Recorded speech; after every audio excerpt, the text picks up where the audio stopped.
नमस्कार। आज हमारे पास जो स्रोत हैं वो हमें भक्ति की दुनिया में बहुत गहराई तक ले जाते हैं। जी। भक्तमाल और भक्ति से जुड़े जो शास्त्र हैं ये हमें बताते हैं कि भक्ति सिर्फ पूजा पाठ नहीं है, बिल्कुल नहीं। बल्कि इसके मतलब 64 अलग अलग अंग हैं। एक तरह से भक्ति का पूरा डीएनए है, एक विस्तृत नक्शा। आज हम इसी नक्शे को समझने की कोशिश करेंगे। बिल्कुल। और इसे नक्शा कहना एकदम सही है। ये 64 अंग किसी साधक के लिए एक सिस्टमैटिक रोड मैप की तरह हैं। अच्छा। और ये कोई बोझिल नियम नहीं है। इन्हें 5 मुख्य वर्गों में बांटा गया है, जो किसी को भी मतलब शुरुआती कदमों से लेकर भक्ति की सबसे ऊंची अवस्था तक ले जाने का रास्ता दिखाते हैं। तो आइए इस गुत्थी को सुलझाना शुरू करते हैं। इस नक्शे का पहला मील का पत्थर क्या है? स्रोत बताते हैं कि सबसे पहले 10 नियम है। हाँ, अनिवार्य नियम। अनिवार्य, जिन्हें करना ही है। इनमें कुछ तो जाने पहचाने से लगते हैं, जैसे गुरु पादाश्रय यानी गुरु की शरण लेना और उनसे दीक्षा लेना। हाँ, ये बिल्कुल आधार है, एक मार्गदर्शक का होना जिसके निर्देशन में आप इस जटिल रास्ते पर आगे बढ़ सकें। लेकिन इसी पहली सूची में कुछ बहुत ही व्यावहारिक नियम भी हैं। जैसे एक है निर्वाह मात्र स्वीकार। निर्वाह मात्र स्वीकार। इसका सीधा साधा मतलब है कि जीवन चलाने के लिए उतना ही स्वीकार करो जितनी जरूरत हो। ये आज के जमाने में जहां हर तरफ ज्यादा से ज्यादा पाने की होड़ है, थोड़ा मुश्किल नहीं लगता? बहुत अच्छा सवाल है ये।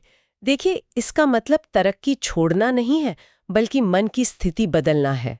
ये संतोष पर जोर देता है। अच्छा। ये कहता है कि आपकी खुशी बाहरी चीजों के संग्रह पर निर्भर नहीं होनी चाहिए। तो ये मन को उस अंतहीन दौड़ से बचाता है। एक तरह का मानसिक कवच है ये। तो ये बाहरी त्याग से ज्यादा आंतरिक संतोष की बात है। इसी में एक और नियम है जिसने मेरा ध्यान खींचा, कृष्ण प्रीति के लिए भोग त्याग।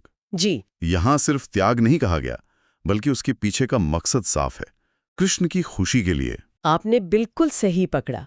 उद्देश्य ही सब कुछ बदल देता है। यहाँ त्याग कोई सजा या जबरदस्ती नहीं है। ये प्रेम की अभिव्यक्ति है। जैसे कोई माँ अपने बच्चे के लिए अपनी नींद छोड़ देती है तो उसे वो बोझ नहीं लगता, वैसे ही यहाँ इंद्रियों के सुख को भगवान के प्रति प्रेम जताने का एक माध्यम बनाया गया है। अच्छा। इसी श्रेणी में एकादशी व्रत जैसे नियम अनुशासन के लिए है और तुलसी के वृक्ष का सम्मान जैसे नियम प्रकृति से जुड़ाव और श्रद्धा के लिए। ये पहले 10 नियम मिलकर एक बहुत मजबूत नींव तैयार करते हैं। ठीक है, तो ये 10 बातें तो करने की हुई, लेकिन हर सफर में कुछ गड्ढों से भी बचना होता है। तो क्या शास्त्रों में उन खतरों के बारे में भी कोई चेतावनी है? हाँ बिल्कुल, अगले 10 अंग वही हैं, क्या न करें वाली सूची। अच्छा, डोंट्स। जी, और इसमें सबसे पहला ही है कुसंग त्याग। ये सुनने में थोड़ा कठोर लगता है। कुसंग यानी बुरी संगत, पर इसकी परिभाषा क्या है? हाँ, क्या इसका मतलब ये है कि हमें अपने उन दोस्तों या परिवार वालों से भी दूरी बना लेनी चाहिए जो भक्ति नहीं करते? नहीं, ये एक बहुत ही व्यावहारिक सवाल है और अक्सर लोग इसका गलत मतलब निकाल लेते हैं। हाँ। कुसंग त्याग का मतलब सामाजिक बहिष्कार नहीं है। इसका गहरा मतलब है ऐसी संगत से बचना जो आपके विश्वास को, आपके संकल्प को कमजोर करती हो। मतलब जो आपको रास्ते से भटकाए? बिल्कुल। अगर कोई लगातार आपकी आस्था का मजाक उड़ाए तो उस प्रभाव से खुद को बचाना जरूरी है। ये लोगों से नफरत करना नहीं, बल्कि अपने आंतरिक माहौल की रक्षा करना है। तो ये एक तरह की मानसिक बाउंड्री बनाने जैसा है। इसी सूची में एक और बात है, बहु शिष्य न करना, मतलब बहुत ज्यादा शिष्य बनाने का मोह छोड़ना। और बहु आरंभ त्याग भी। हाँ, बड़े बड़े आडंबर वाले काम शुरू करने से बचना। ये तो साधक से ज्यादा गुरु के लिए चेतावनी लगती है। बिल्कुल, ये भक्ति के मार्ग की एक बहुत बड़ी मनोवैज्ञानिक सच्चाई को उजागर करता है। वो क्या है? अहंकार।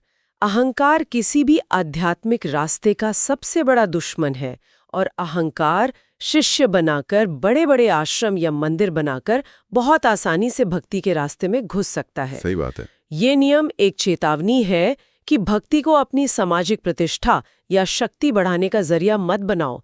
असली मकसद शिष्य गिनना नहीं, बल्कि खुद शिष्य बने रहना है। वाह, ये तो बहुत गहरा विश्लेषण है। इसी सूची में एक नियम मुझे आज के दौर के लिए बेहद जरूरी लगा, अन्य देवताओं का अपमान न करना। हाँ, ये बहुत महत्वपूर्ण है। उनकी बड़ी बात है। ये नहीं कहा कि उनकी पूजा करो, पर साफ कहा कि किसी की निंदा या अपमान मत करो। यही तो भक्ति का हृदय है। अगर भक्ति का आधार प्रेम है तो वो नफरत या अपमान की इजाजत कैसे दे सकती है? ये नियम भक्ति को कट्टरता से बचाता है और उसे सहिष्णु बनाता है। पर इसके साथ किसी प्राणी को कष्ट न देना भी है। जी, और सेवापराध या नामापराध से बचना भी शामिल है।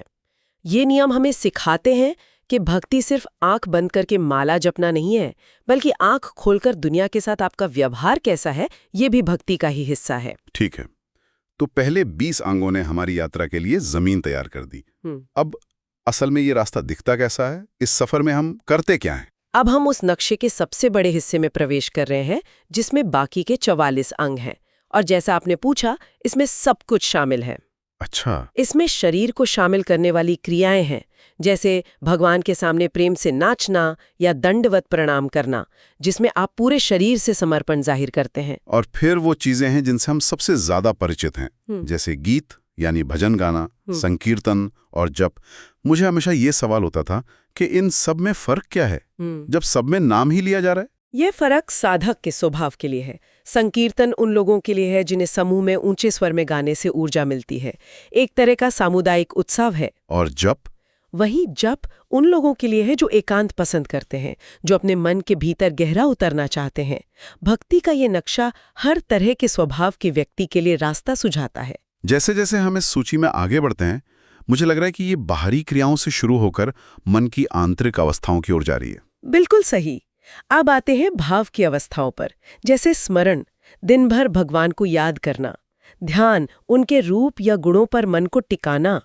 और फिर रिश्ते भी आते हैं इसमें। हाँ, जैसे दास्य यानी खुद को भगवान का सेवक समझना, सख्य यानी उन्हें अपना सबसे करीबी दोस्त मानना, और फिर आत्मनिवेदन, अपना सब कुछ उन्हें सौंप देना। जी, अपना अच्छा बुरा, सफलता असफलता सब कुछ। एक मिनट, भगवान को दोस्त मानना, ये कितना सुंदर और क्रांतिकारी विचार है। आमतौर पर तो भगवान और भक्त के बीच भय या दूरी का रिश्ता दिखाया जाता है। सही बात है। लेकिन दोस्ती तो बराबरी और बेतकल्फी की बात करती है। यही तो भक्ति की खूबसूरती है। वो आपको भगवान के साथ एक निजी प्रेम का रिश्ता बनाने की स्वतंत्रता देती है। किसी के लिए वो स्वामी हो सकते हैं, किसी के लिए मित्र और किसी के लिए संतान भी। अरे, तो इसका मतलब ये हुआ कि मेरा रोज का काम भी भक्ति हो सकता है अगर उसके पीछे की भावना सही हो। जैसे एक नियम है, तदर्थे अखिल चेष्टा। हाँ, अपने सारे काम भगवान के लिए करना। इसने तो भक्ति की पूरी परिभाषा ही बदल दी। अब तक तो मैं इसे बस पूजा पाठ ही समझता था। आपने इसका सार पकड़ लिया। इसका मतलब यही है कि आप अपना दफ्तर का काम, घर का काम, कुछ भी अगर इस भावना से करें कि मैं ये अपने भगवान की खुशी के लिए कर रहा हूँ, तो आपका वो काम भी पूजा बन जाता है। वाओ! यह भक्ति को दिन के 1 घंटे से निकालकर 24 घंटे की जीवन शैली बना देता है। ये तो वाकई बहुत व्यापक है। लेकिन अब हमारे स्रोत एक बहुत ही दिलचस्प मोड़ पर आते हैं। वे कहते हैं कि इन 64 में से जो अंतिम 5 हैं वो सबसे श्रेष्ठ हैं। जी, पंच अंग भक्ति। हाँ, पंच अंग भक्ति। ये थोड़ा अजीब लगता है। 64 में से अचानक इन 5 पर इतना जोर क्यों? क्या बाकी 59 सिर्फ तैयारी थे? इसे ऐसे समझिए कि अगर भक्ति तक पहुंचना, एक बड़े शहर तक पहुंचना है, तो बाकी 59 अंग उस शहर तक जाने वाली अलग अलग सड़कें हैं। ठीक है।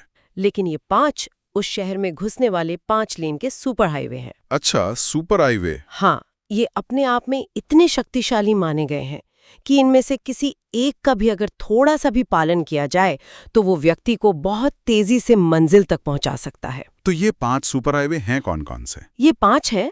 पहला, श्रद्धापूर्वक मूर्ति सेवा।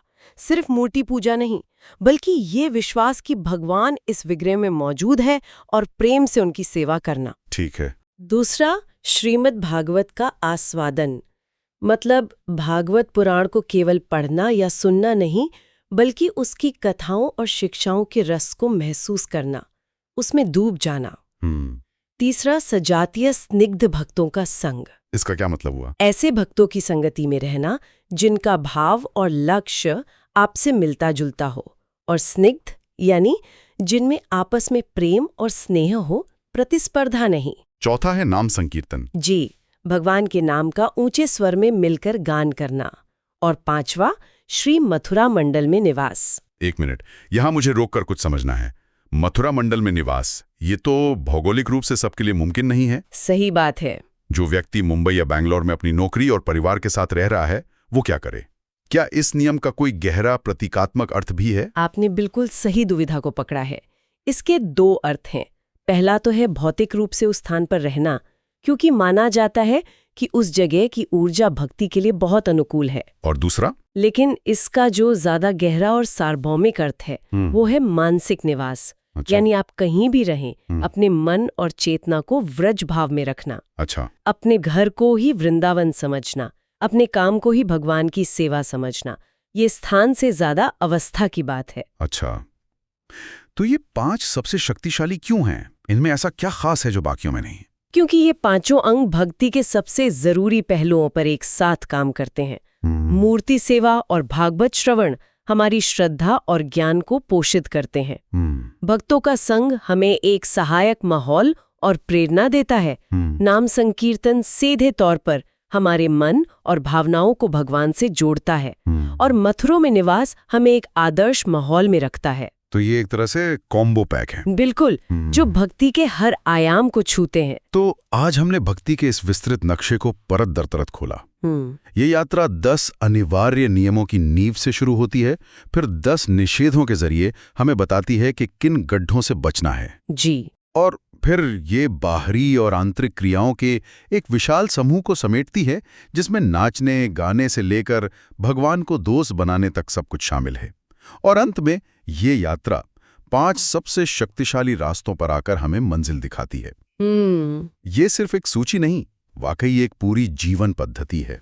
बिल्कुल, ये ढांचा हमें दिखाता है कि भक्ति कितनी उदार और बहुआयामी है। ये किसी एक परिभाषा में नहीं बंधी है। इसमें कर्म, ज्ञान, भावना सब कुछ शामिल है। मतलब ये हर किसी के लिए है? हाँ, ये हर व्यक्ति को अपनी प्रकृति के अनुसार रास्ता चुनने का अवसर देती है। कोई सेवा में आनंद पाता है, कोई कीर्तन में, कोई ध्यान में और कोई शास्त्रों के अध्ययन में। ये ढांचा सभी को गले लगाता है, किसी को बाहर नहीं छोड़ता। ये सब जानने के बाद एक विचार मन में जरूर आता है, क्या भक्ति के शिखर तक पहुंचने के लिए इन सभी 64 सीढ़ियों पर चढ़ना जरूरी है, या फिर जैसा पंचअंग के बारे में कहा गया, कोई एक सुपर हाईवे पकड़कर भी मंजिल तक पहुंचा जा सकता है? और आज की भागदौड़ भरी जिंदगी में इनमें से कौन से अंग हैं जिन्हें हम अपनी रोजमर्रा की जिंदगी में आसानी से शामिल कर सकते हैं, बिना सब कुछ छोड़े छाड़े?